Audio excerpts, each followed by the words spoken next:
الرجيم بسم الله الرحمن الرحيم الحمد لله الذي لا يبلغ مدحته القائلون ولا يحصي نعماءه العادون ولا يؤدي حقه المجتهدون الذي نشر الرياح برحمته وابتدى بالسحور ميدان أرضه ثم الصلاة والسلام والتحية والإكرام على النبي المكي المدني القرشي الهاشمي المطلبي الرسول المسدد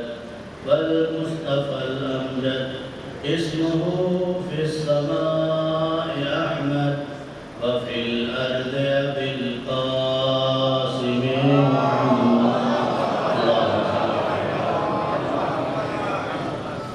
وآله الطيبين الطاهرين المعصومين المظلومين الذين أذهب الله عنهم الرجس وطهرهم تطهيرا.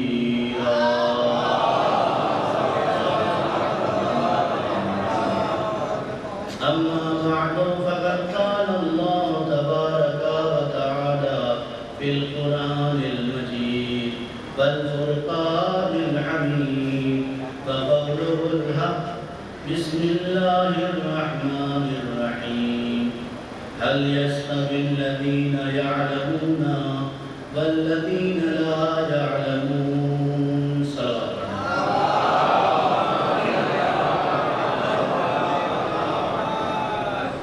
معزز سامعین کرام و بزرگان قوم ملت و دوستان عزیز، عشر محرم کی دوسری مجلس جس کا عنوان رہبری اور علم. الحمدللہ اس خدا کا جتنا شکر ادا کیا جائے کم ہے کہ میں تو یہ سمجھ رہا تھا کہ شاید 12 سال ہوئے 13 سال ہوئے، لیکن حیدر بھائی نے کل بتایا کہ یہ 16واں سال ہے کہ آپ حضرات کی محبتوں کا اور ان نوجوانوں کی سال بھر محبتوں کا نتیجہ یہ ہے کہ ایک ادنا سا طالب علم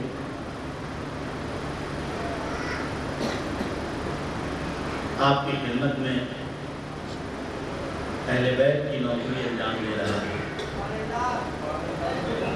ورنہ کہاں یہ خدمت اور کہاں یہ خاکی اور عاصی انسان یہ اس تصور سے بالا تر ہے کہ جہاں علم و آگہی اور عرفان کا مرحلہ یہ ہو کہ جن کے قدم پہ سر رکھنے والا اگر بے زر ہو تو یہ ابوذر بنا ہے،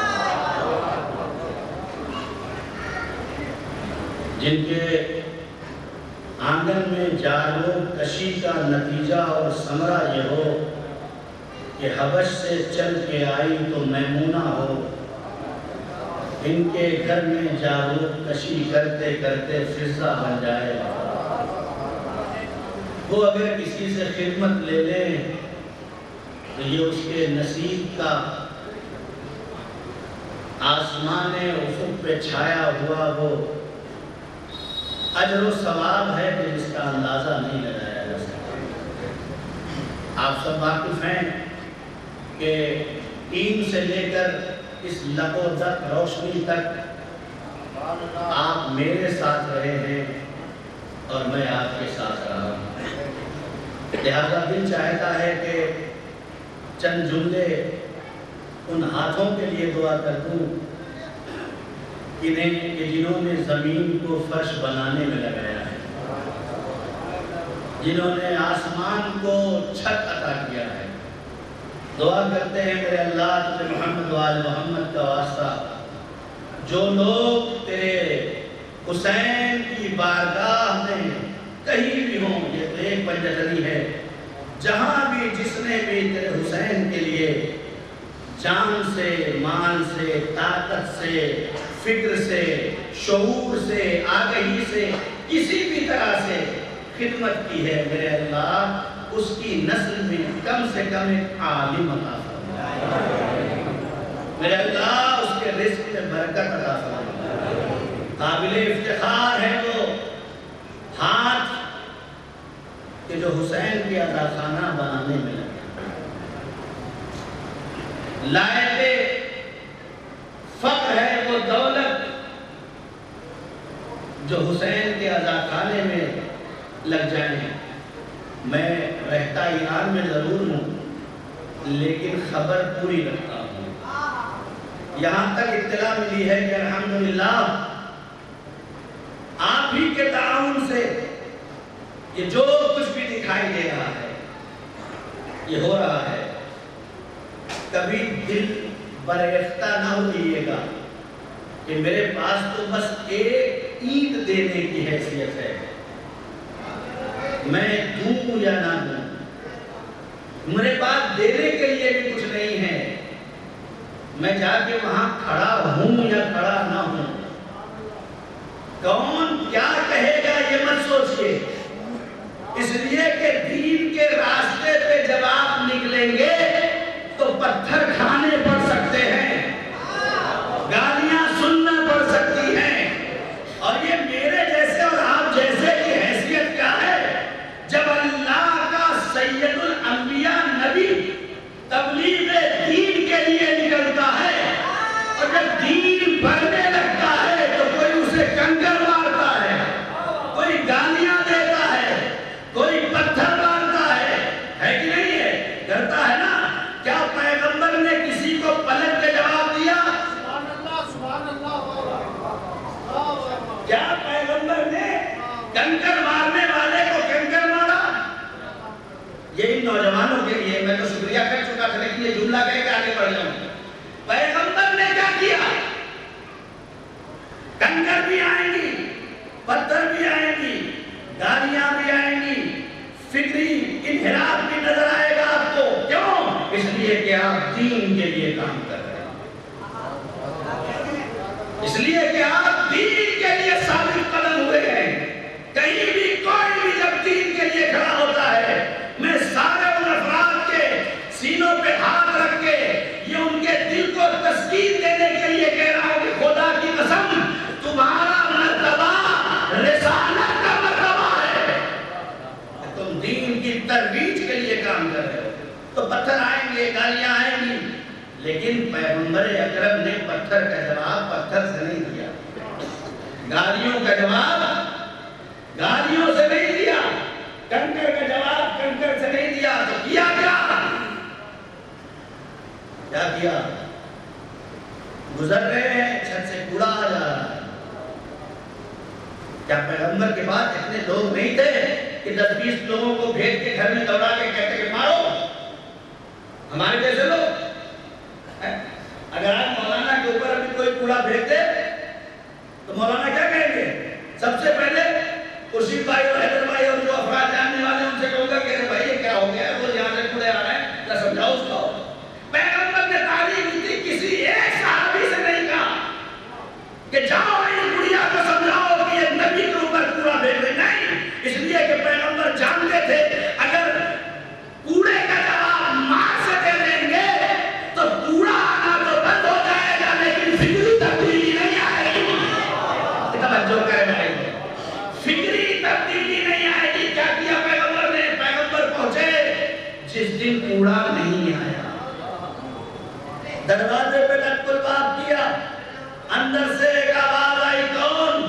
کہا محمد، اس لیے وہ رسول مانتی نہیں تھی، میں محمد ہوں، دروازہ نہیں کھولتی، باہر سے اندر سے آواز آتی ہے، جس دن میں طاقتور تھی، جس دن میں صحیح تھی، جس دن مجھے کوئی بیماری نہیں تھی، اس دن تو آئے نہیں، آج جب میں کس طرح عدالت پہ پڑی ہوں تب تم آئے ہو،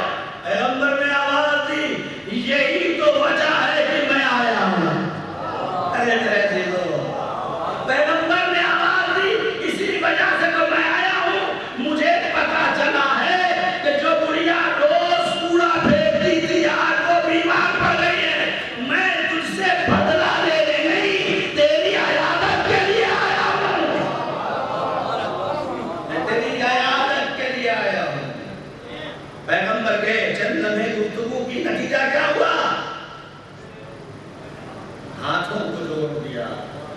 اے پیغمبر اکرم، یہ کہتے تھے کہ آپ مجنون ہیں، یہ کہتے تھے کہ آپ لوگوں کو دوسرے عقیدے کی طرف منحرف کر رہے ہیں، لیکن اگر اسلام کسی اخلاق کا نام ہے تو اشہد ان لا الہ الا اللہ، اشہد ان محمد رسول اللہ، اشہد ان علی ولی اللہ. صلوات پڑھو.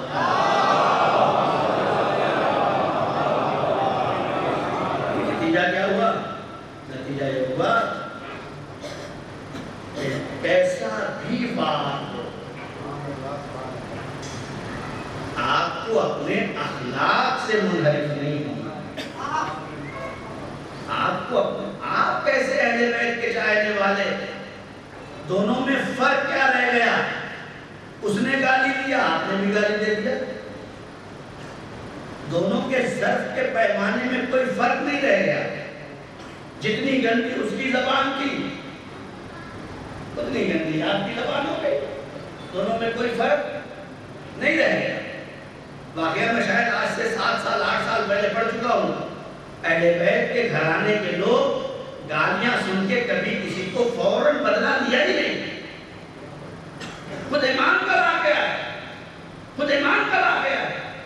امام کھڑے ہوئے اصحاب کے درمیان، ایک شخص گھوڑا لے کے آتا ہے، امام کے سامنے کھڑا ہو جاتا ہے اور امام کو بھی برا بھلا کہتا ہے، امام کی ماں کو بھی برا بھلا کہتا ہے. کیا کرنا چاہیے تھا امام کو؟ امام نے کیا کہا؟ کچھ بھی نہیں. لوگوں نے کہا جو حوالی موالی تھے، حوالی موالیوں کو زیادہ ضرورت ہوتی ہے مار کاٹ کرنے کی. ہر زمانے میں رہے. نبی کے زمانے والے بھی یہی کہتے رہے، نبی اللہ جاؤں ادھر. نبی کہتے تھے نہیں ابھی یہ زمین ہموار نہیں ہوئی ہے، ابھی یہاں ضرورت ہے اپنے اخلاق. بہرحال فضل کی بات کرتا ہوں، میرا موضوع کہیں اور لے جانا ہے آپ کو. امام نے آنے والے سے یہ نہیں کہا، اصحاب کہہ رہے تھے مولا اجازت دیجیے اسے پکڑ کے لے کے آئے ہیں. امام نے کہا پکڑ کے مت لاؤ، بلا کے لے آؤ. پکڑ کے مت لے کے آؤ، بلا کے لے کے آؤ. فرق کیا ہے دونوں میں؟ آپ پکڑ کے لے کے آؤ گے تو مجرم سمجھے گا، بلا کے لے کے آؤ گے تو مہمان سمجھے گا. بلا کے لے آؤ، بلا کے لے آؤ. امام کے سامنے کھڑا کیا. لوگ سوال کرتے کہ امام پوچھیں کہ تم نے مجھے برا کیوں کہا، تم نے میرے ماں کے بارے میں ایسا کیوں کہہ دیا؟ نہیں، امام نے بس ایک چیز کہا، بس اتنا بتا دو تمہاری مشکل کیا ہے. اللہ اکبر. اگر ہماری سماج میں یہ فکر پیدا ہو جائے نا، لوگوں کی زبانوں سے گالیاں، لڑائی، اختلاف ختم ہو جائیں گے. امام نے پوچھا بتا تیری مشکل کیا ہے؟ اگر گھر کے اندر بچے بھوکے ہیں اور باہر آ کے تیرے اندر یہ جلال آ رہا ہے تو میں تیرے گھر کی آذوقہ فراہم کر دوں. اگر تیرے پاس رہنے کے لیے مکان نہیں ہے تو میں مکان کا انتظام کر دوں. اگر تیرے پاس لباس نہیں ہے تو میں لباس کا انتظام کر دوں. آنے والا ہاتھ جوڑ کے کہتا ہے کہ یہ وہی کر سکتا ہے کہ جسے اللہ نے ولی بنایا. یہ وہی کر سکتا ہے کہ جسے اللہ نے ولی بنایا. خدا کی قسم اپنے آپ کو آمادہ کرے اپنے سماج اور معاشرے کو آگے بڑھانے کے لیے. اگر کوئی کہیں سے آواز اٹھتی ہے تو یہ مت سوچئے آپ کہ یہ ضروری نہیں ہے کہ آپ کا ہی مخالف ہو جو آپ کی بنیاد پہ بول رہا ہے. ہو سکتا ہے ذاتی طور پہ اندر کوئی بہت بڑی مشکل رکھتا ہو. ہماری مشکل یہ ہے کہ ہم اٹھتی ہوئی آواز کو کچلنا چاہتے ہیں. اٹھتی ہوئی آواز کی مشکلات کا حل تلاش کرنا نہیں چاہتے. یہ صرف اور صرف ایک ہی سسٹم ہے جو ان تمام مشکلات کو حل کر سکتے ہیں، اور وہ بس ایک سسٹم ہے. اس سسٹم کا نام ہے علم. اس کے علاوہ کوئی دوسری شے نہیں ہے جو ہمارے سماج سے اس چیز کو دور کر دے. ہر صلوات پر محمد لوگوں کی سمجھ سکتے ہیں، تھوڑا سا سمجھ جائیں. باہر چھوٹی جگہ کم پڑ رہی ہے، اشارہ ہو رہا ہے تھوڑا تھوڑا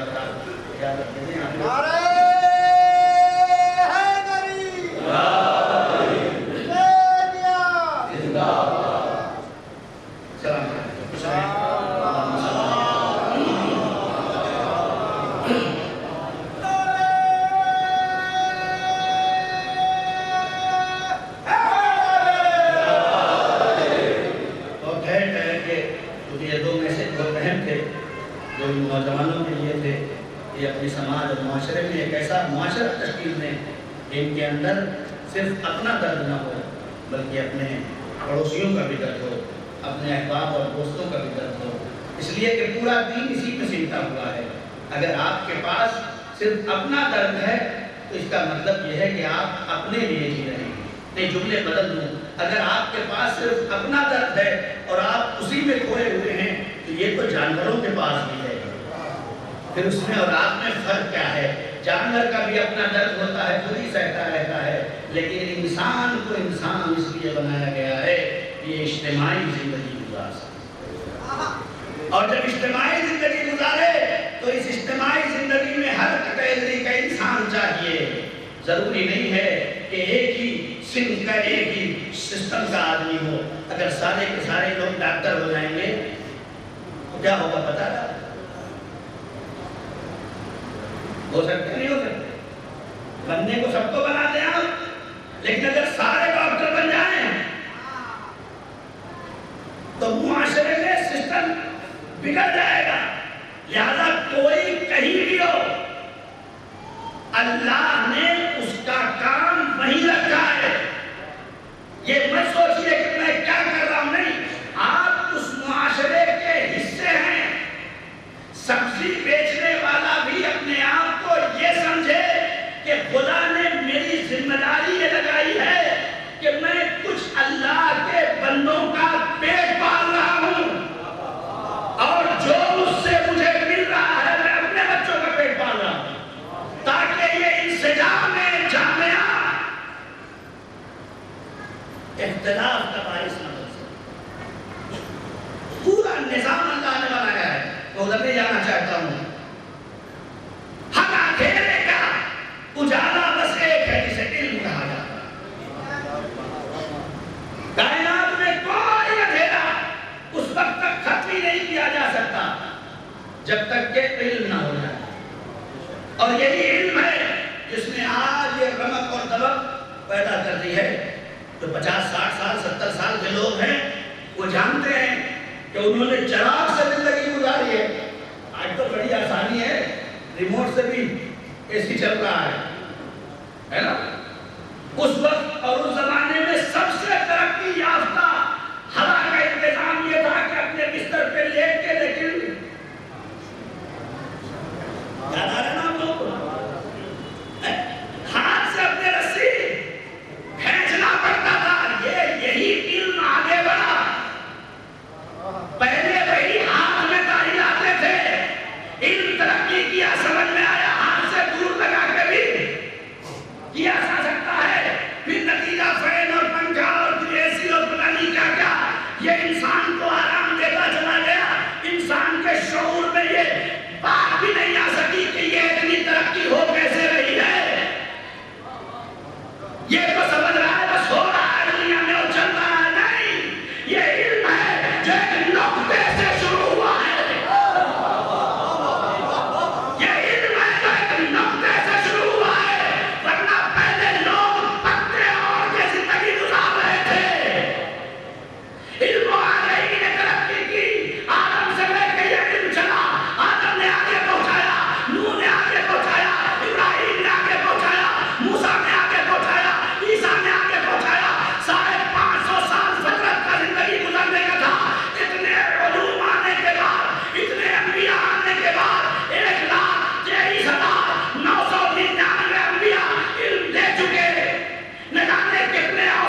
ناممکن تھا، 40 سال میں اسے ممکن بنا۔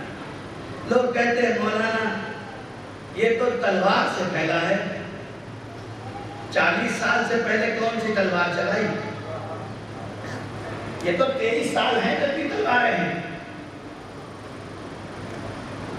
ناممکن تھا۔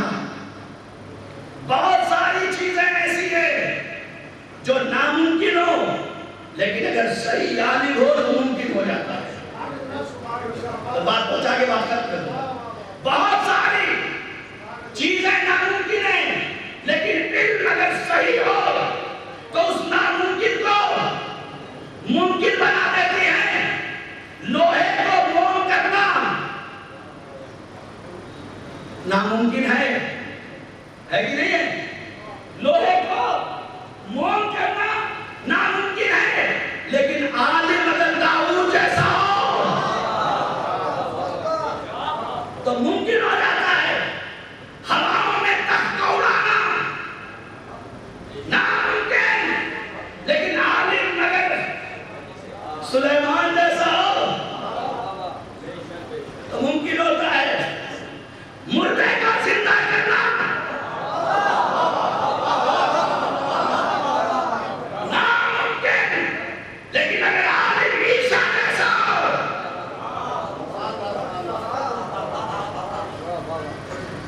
اب یہ میں کیا کروں کہ عیسیٰ نے پوری زندگی میں مردے کو زندہ کیا ہے، آخری آدمی تک جو سن رہے ہیں اور خاموشی دیکھ رہے ہیں ہاتھ اٹھائیں گے۔ تب میں کیا کروں یہ کہ عیسیٰ نے اپنی پوری زندگی صرف مردے کو زندہ کیا ہے لیکن اللہ جسے علم کتاب دیتا ہے وہ مردے کو زندہ بھی کرتا ہے اور زندے کو مار بھی دیتا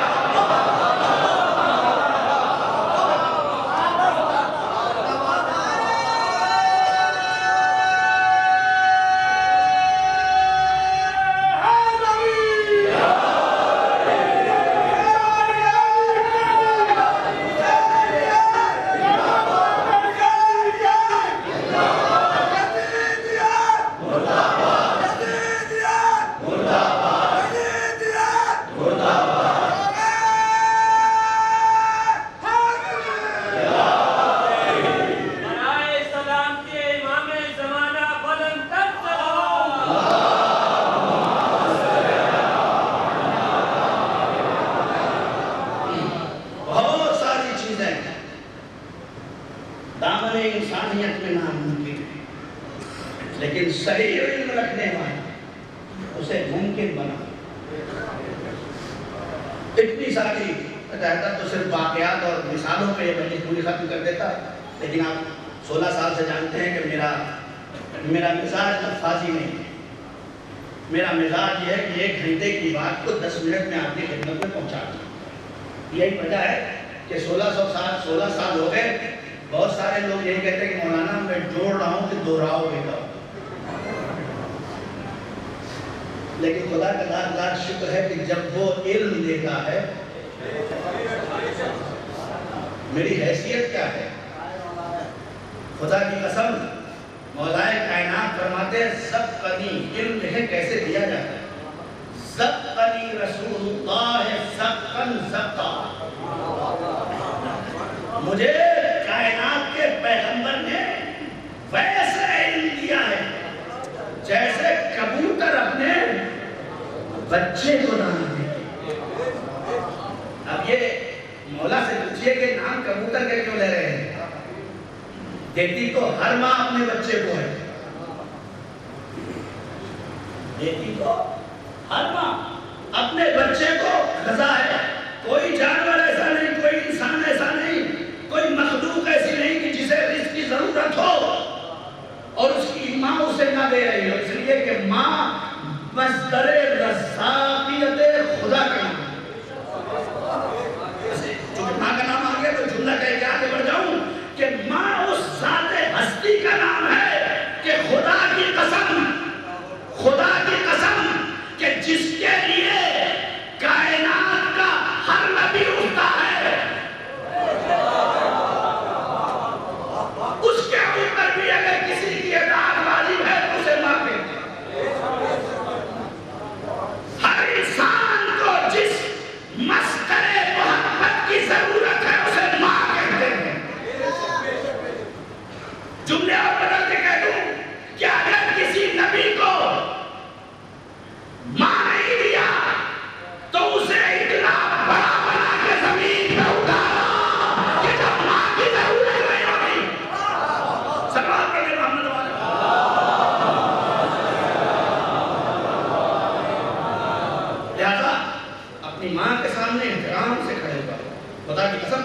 بڑے صفات خداوندی کے عالم کا نام ہے. جتنا احترام نماز میں کھڑے ہو کے اپنے خدا کا رکھتے ہو، اتنا ہی احترام اپنی ماں کے سامنے کھڑے ہو کے اس ہستی کا رکھتے ہو. اس لیے کہ یہ ماں خود نہیں سوتی تمہیں سلا دیتی ہے، خود نہیں کھاتی تمہیں کھلا دیتی ہے، کیسے کیسے پالتی ہے یہ وہی جانتی ہے. آج تو بڑی آسانیاں ہو گئی ہیں، بڑی آسانیاں ہیں، بنا بنایا کھانا لا کے کھا لو. لیکن 7 بچوں کو ایک ماں پال لیتی ہے. ایک ماں کو 7 بچے مل کے نہیں پالتے. یہ مقام افسوس، مقام افسوس. اللہ بس طاقت کرو. زکانی رسول اللہ زکن زکا، رسول اللہ نے مجھے ویسے علم عطا کیا جیسے کبوتر کا.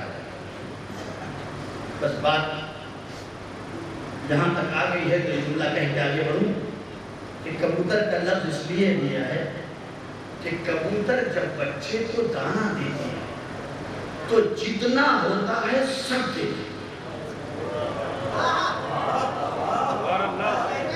جتنا اس کے پاس ہوتا ہے وہ سب چگا دیتی ہے. اس لیے کھلانا نہیں کہلاتا،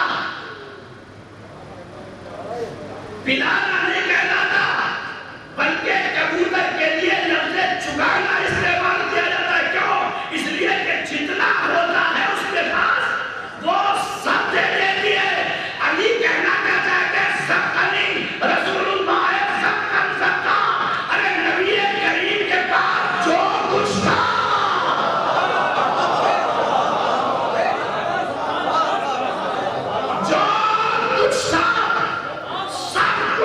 رسول اللہ نے علی کے لیے منتقل کر دیا.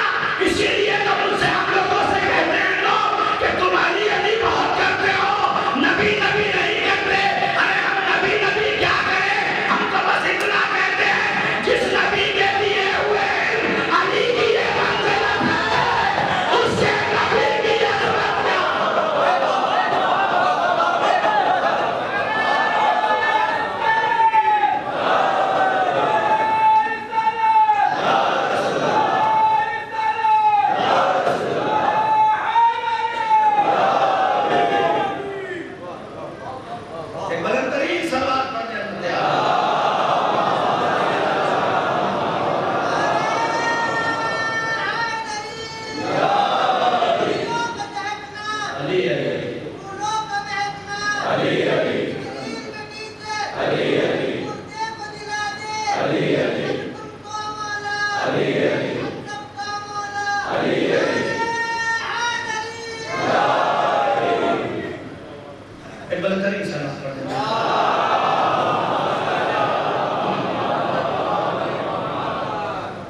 ہم کیا نبی کی بات کریں؟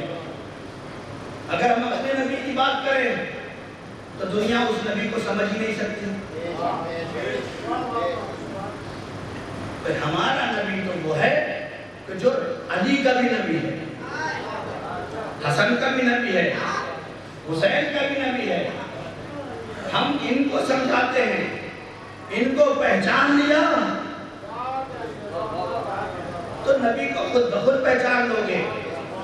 اگر اس راستے کے علاوہ کہیں اور سے نبی لوگے تو انپڑھ نبی مل سکتا ہے، علی والا نبی نہیں مل سکتا.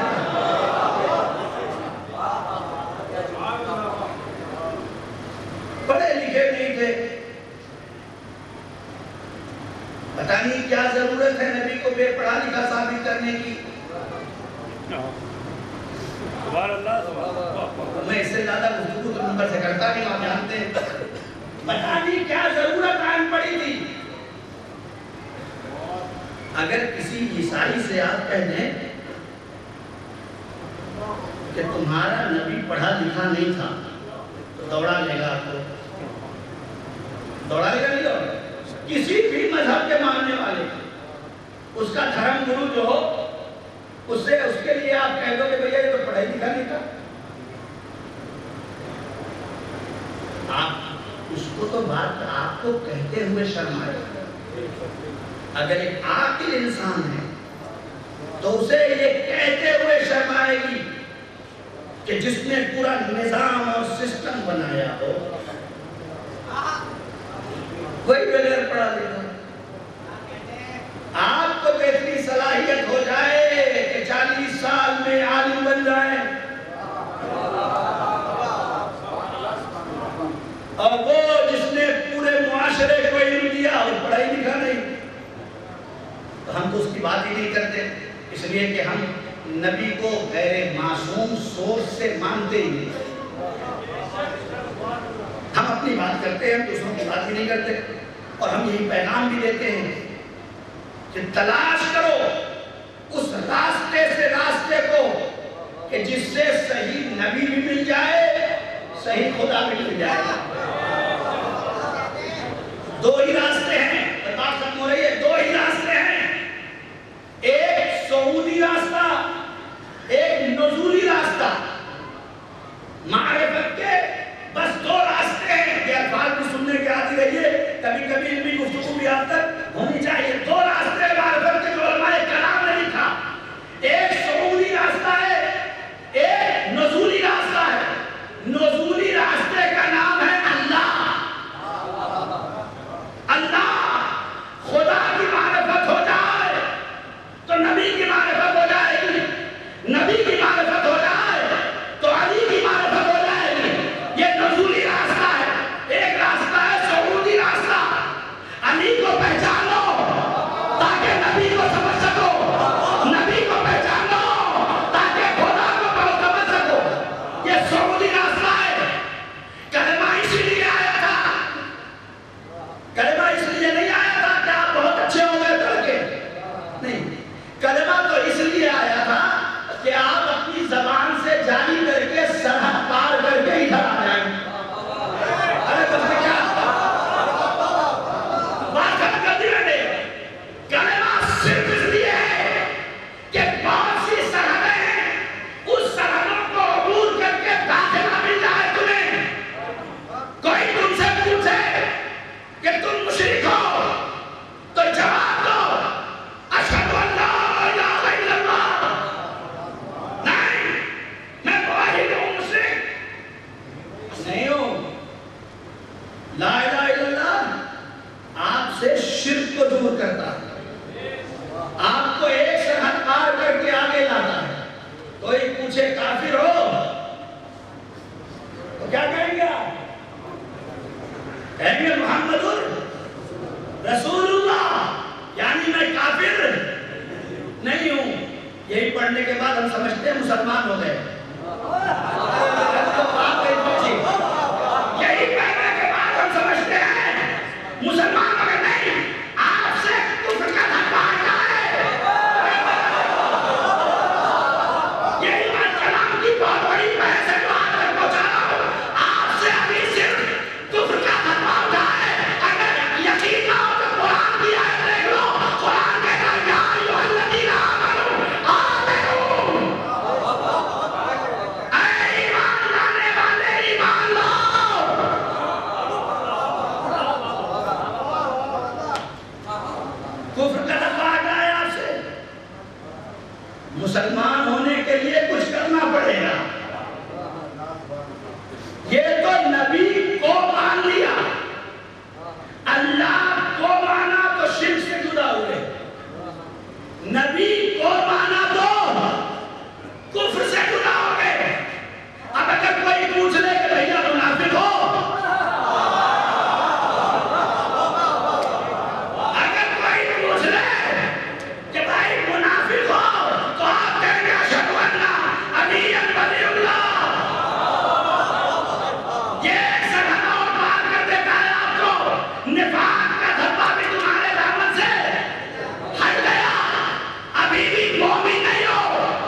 کو ماننے سے کفر دور ہوتا ہے، مسلمان نہیں بنتا۔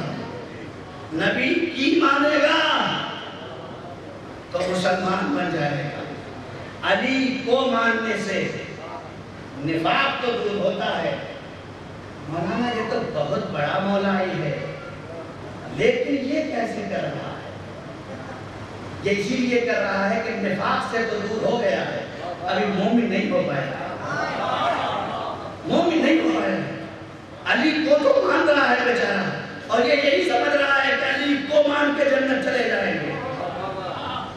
اسی غلط فہمی کا شکار ہے کہ اشہدو ان علی ولی اللہ کہہ دیا تو جنت ہزاروں روایتیں مل جائیں گی، لیکن ساتھ میں لفظ ہے بحق معرفت ہی۔ حتیٰ کہ زیارتوں کے لیے بھی آپ یہ بحق معرفت ہی، اس کی معرفت کا مطلب کیا ہے؟ معرفت کا مطلب یہی ہے کہ ان کو بھی مانو، صلوات پڑھنے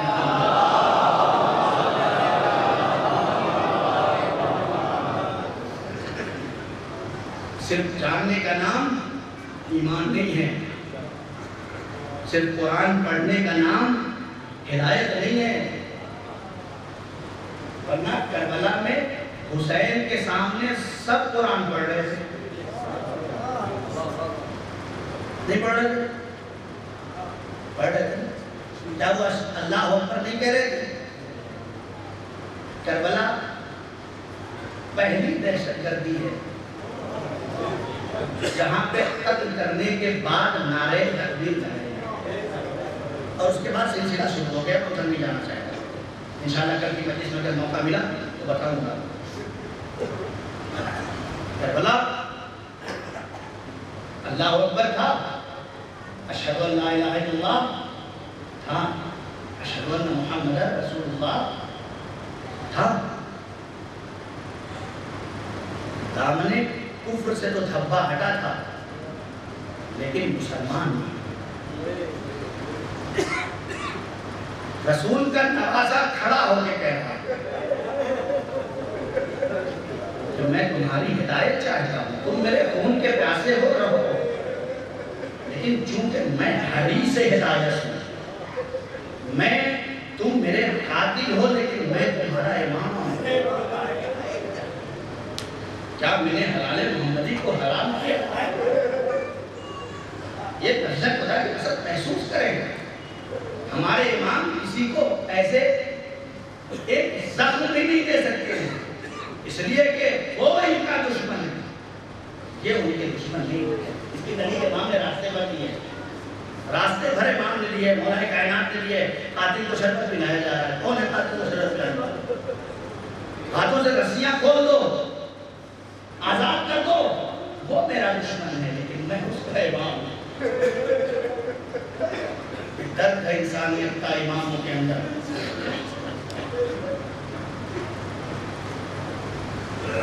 حسین کا قافلہ جا رہا ہے، روایت کہتی ہے کہ ایک مرتبہ حسین نے محسوس کیا کہ حضور کا لشکر پیاسا ہے،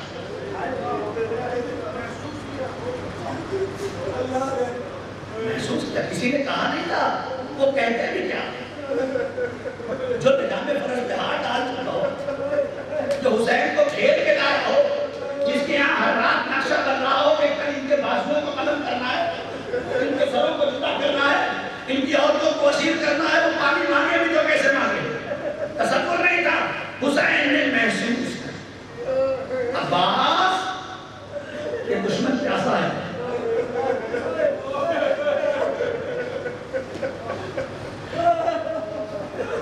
میں وقت کا امام، علی اکبر آؤ، قاسم آؤ، اور محمد آؤ، اے میرے جوانوں آگے بڑھو، سارے لشکر کو پانی پلاؤ۔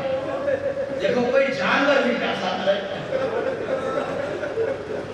کوئی جانور بھی پیاسا نہ رہ جائے، ایک ایک کو پانی پلاؤ، اور اتنی بار پانی پیش کرو کہ جب تک جانور منہ نہ ڈالے۔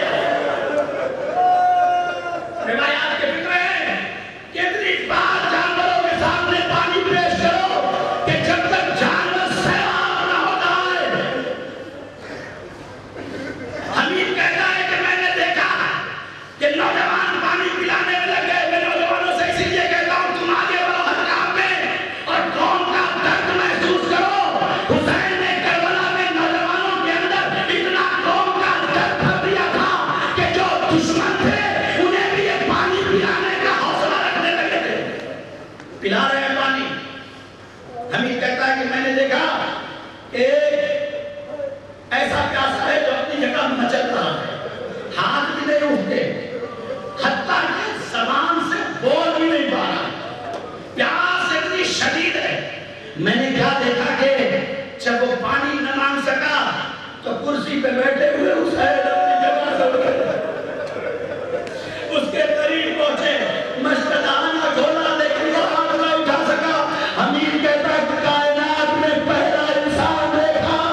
نماز ہے، تو بھی نماز پڑھتا ہے، ہم بھی نماز پڑھتے ہیں، تو اپنی نماز پڑھ لے۔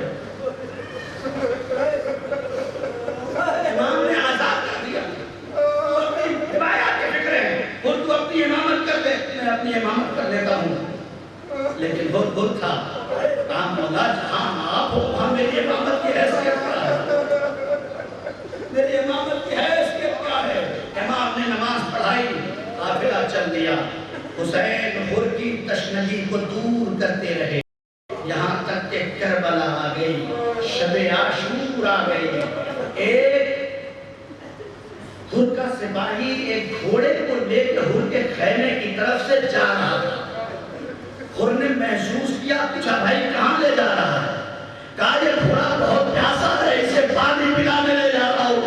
اور نے خیمے سے اپنے آپ کو باہر نکالا، آواز آئی شرم نہیں آتی تجھے گھوڑے کی پیاس نظر آ رہی ہے؟ حسین کے خیمے سے اگرش کی سزا نظر نہیں آتی؟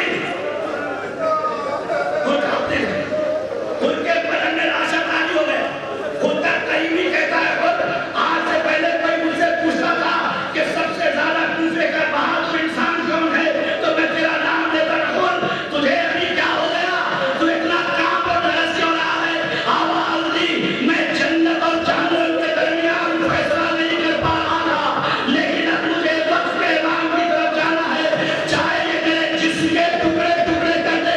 حسین کیا آیا، آنے کے بعد کتا کہتا ہے پسرے ساتھ کیا واقع حسین سے جنگ کرے گا؟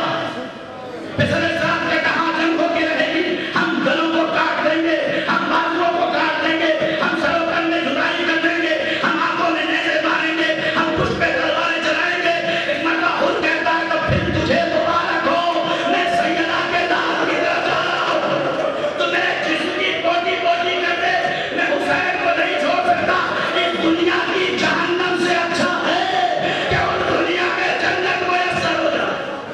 اور آگے بڑھا، ان کا غلام آگے بڑھا، آقا ہم بھی چلیں گے، جوان بیٹا آگے بڑھا، بابا جنت میں جا رہے ہو گلے میں لے کے چلو، بھائی بھی آگے بڑھا، سب آگے بڑھے۔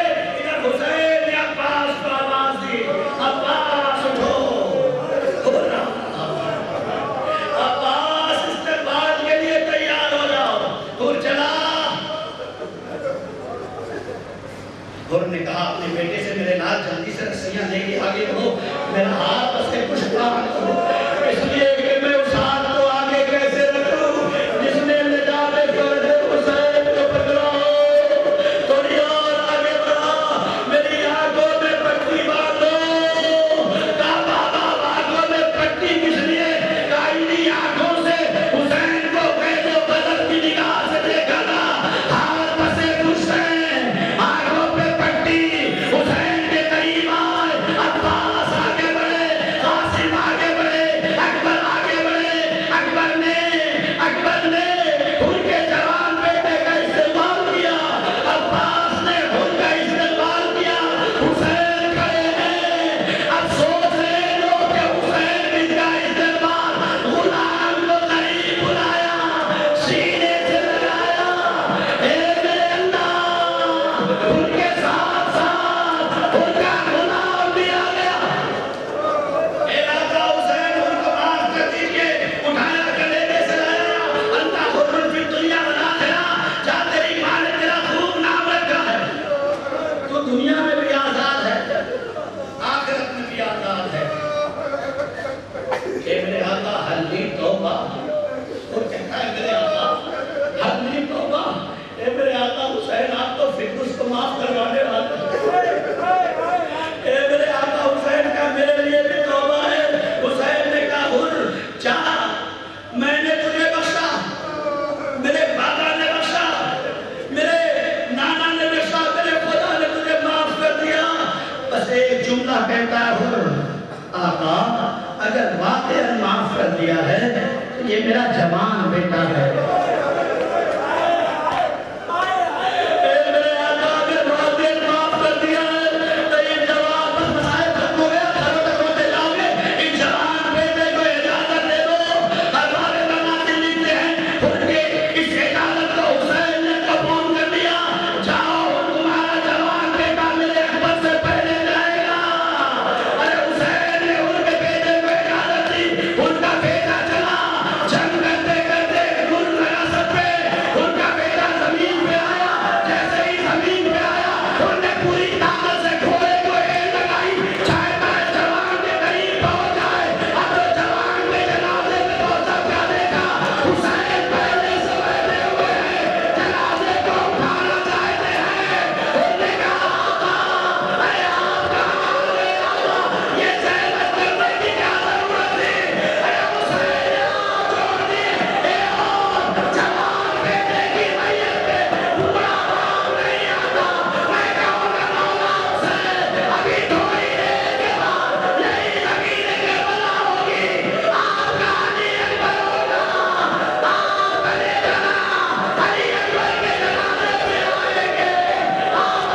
ربنا تقبل منا انك انت السميع العليم.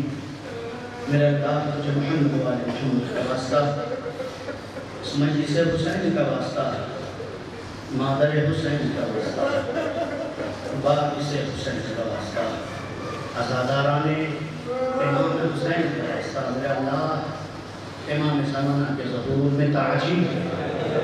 میرے اللہ تجھے محمد والے محمد کا واسطہ ہمیں زیور علم سے آراستہ فرما. میرے اللہ تجھے محمد والے محمد کا واسطہ جو یتیم غریب مسکین بیوائے ہیں ان سب کا نام رکھے کا غیب سے انتظام کر. میرے اللہ جو یتیم اور غریب بچیاں ہیں سب کی شادی کا غیب سے انتظام کر. میرے اللہ تجھے محمد والے محمد کا واسطہ اس فرش عزائے حسین کا واسطہ ان بیٹھی ہوئی معصوم ہستیوں کا واسطہ. ہم بڑے گناہگار ہیں، یہ ہم جانتے ہیں یا تو جانتا. میرے اللہ ہم سب کے گناہان کبیرہ اور صغیرہ خدا ہمیں اپنے جٹائی میں فرما. میرے اللہ پہلی اور آخری دعا امام زمانہ کے ظہور میں تعجیل فرما. ہم ان کے اعمال و انصار میں شمار فرما. ہمارے اس مختصر سے عمل کو قبول فرما. ہمارے آنسوؤں کو رومال سیدہ میں جگہ عنایت فرما. ربنا تقبل منا انک انت السمیع العلیم.